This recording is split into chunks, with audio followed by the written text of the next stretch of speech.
A part of healing is anger. Your nervous system is going to get tired. It's going to go through all the things. And it's going to keep hurting in places that call your attention to heal it. And then at a point, your body may feel safe enough to feel anger. And there's a righteous anger that comes in almost like a forest fire to set fire to freaking everything that no longer serves you so that you can feel the intensity of how raw and real and how unjust it all was, so that you can actually stand up for your soul and yourself, and you let that fire inside of you fucking rage and clear everything out. Clear everything out so that new can grow and rise in the places of those ashes again. That's that phoenix rising energy. But first we have to get angry. Righteous anger is a real part of spiritual healing. And a lot of people are uncomfortable in that stage because they really don't know what to do with their anger. And respectfully, I understand that, because I experience, as the divine feminine experiencing Earth School, a lot of righteous anger. I have a lot of empathy, and so I experience a lot of righteous anger. And it used to make me fear myself, respectfully. Not that I ever took it out on anybody, it's just I'm an internalizer. And so I used to get very angry inwardly. So gentle reminders, because having been a counselor now for, oh my God, almost 14 years, respectfully, and working with so many different types of people and so many different types of vulnerable situations, from in the justice system into community work. And a lot of people don't know what to do with their anger. I didn't know what to do with mine. And I just want to remind everybody, after years of working with all types of humans and this primal valid feeling of anger, the best thing I seen done and felt the actual alchemy of moving this anger in witness and in within myself, witnessing in others, and in myself, is doing something with that anger instead of letting it sit and fester inside. Doing something, assigning sensation to it, assigning action to it, and moving it. What I recommend always, especially for the gentleman, especially for the divine masculine, but also for the freaking divine feminine as well, because chicas need this too, because this is what I do. Everyone has their own version as well. But what I do is I take a lot of clients out into the woods. I take them to the forest, and we scream primal screams into the valleys so that they can echo and they can be carried into the forest, into the trees, into and for our ancestors to hear, for God to hear, for it to be heard and seen and witnessed by the forest. If you're like me, by the tree gods, by everything living in the forest. They can hear it, they can feel it, we can move it, we can let it go. So primal screaming until you can't scream anymore. Until you can't scream anymore. And I also like to ask permission of trees and the rotting branches on the ground. And you take a dead, already fallen, semi-rotting, I'll explain in a minute. And then you ask permission from either a log on the ground or a very, very strong tree that is willing to take the alchemy with you. And you ask permissions to smash these fucking sticks and these fucking logs and these pieces of already decaying, already alchemizing pieces of wood that have sacrificed themselves for us already, through oxygen, through so many things that the trees sacrifice their beautiful selves for us humans.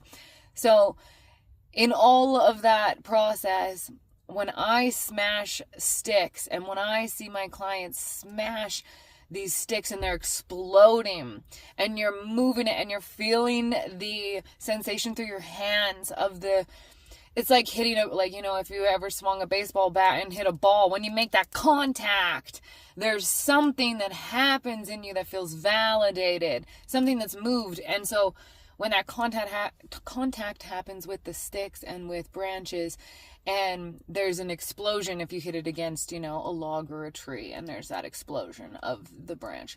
There is something released after that contact that actually shows you with your mind, feels with your body, all that rage and all that anger in a very safe place. Because like I said, it's very personal. Me and my clients, or me just by myself, go out to the woods. We're around nobody. We're not negatively affecting anybody. We're not scaring anybody. Everybody knows why we're there. The two people know why we're there, or myself.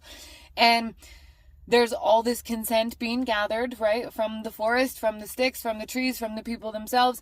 And it's a place to put your anger very safely instead of taking it out on somebody at home, freaking out, screaming, having temper tantrums, becoming violent towards loved ones or animals. Like, there's so much misplaced, righteous anger that deserves a place, deserves validation, deserves action and momentum. And people can suggest, and I have read endless freaking self-help books that suggest, like, just feel your anger. Okay, but what does feeling your anger look like?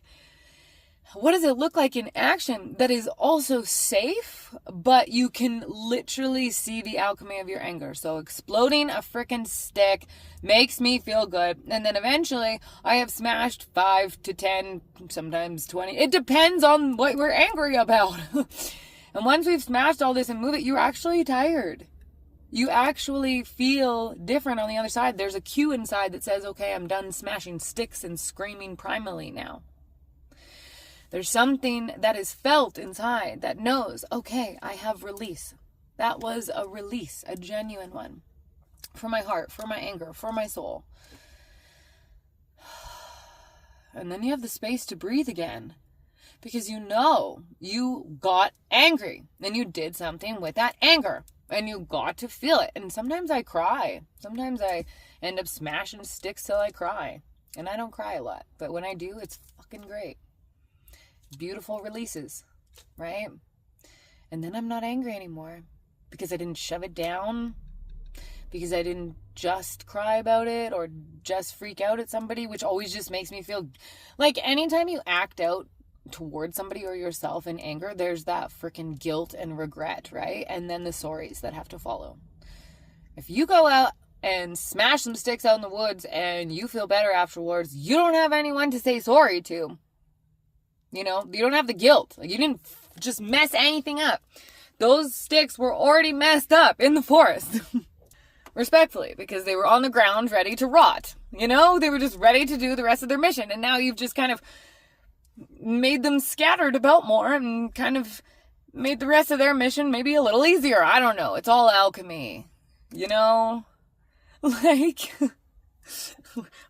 I help you, tree, you know, decompose faster and by breaking you apart further, and freaking you help me by alchemizing my anger, and I don't feel so much, what do I do with all this inside? Okay, so here's my message for today, which ended up being way longer than I meant for it to be. I was going to just make like a shorty and put it on my shorts, but this is probably going to end up a long video. And it's solstice today. It's summer solstice. And I hope that with love, you're doing something for yourself to acknowledge all the change you have done, all of the work that you have done. You have done so much. We all know it. You know it. And so you deserve to do some sort of ritual, some sort of beautiful ceremony, some sort of something lovely for yourself to reset your nervous system and continue walking forward in the path of who you are now, the new version of you, which I know we're still all walking around like, what? What does this mean? Like, who are we still? Even though we have a really good idea, we still don't know what's coming. You know what I mean. Keep walking in the new version of you. Keep embracing and do it through whatever makes you see yourself and feel validated yourself in that. Do that. So today I'm making a video. I'm wishing you happy summer solstice, and I am at a nature park right now, and I'm going to go put my feet in the water. I'm going to go put my feet in the water and make some prayers into the water and the rivers here. And Yeah. And go for dinner later and treat myself like the goddess that I am. So, divine masculine, treat yourselves like the fabulous kings that you are, and divine feminine, treat your fabulous selves like the divine queens that you are. All right. I adore all of you. I want to go outside because it stopped raining. Oh my god, finally. So I'm wearing the dress. If you didn't see my other short or my other video, I have been so frustrated with the lack of sun here in Alberta so far this summer. So I'm wearing the dress. I don't care. I'm going to be cold and deal with it because I want to wear summer dresses. Okay. Bye, darlings. I will talk to you later and soon. Mwah, mwah, mwah.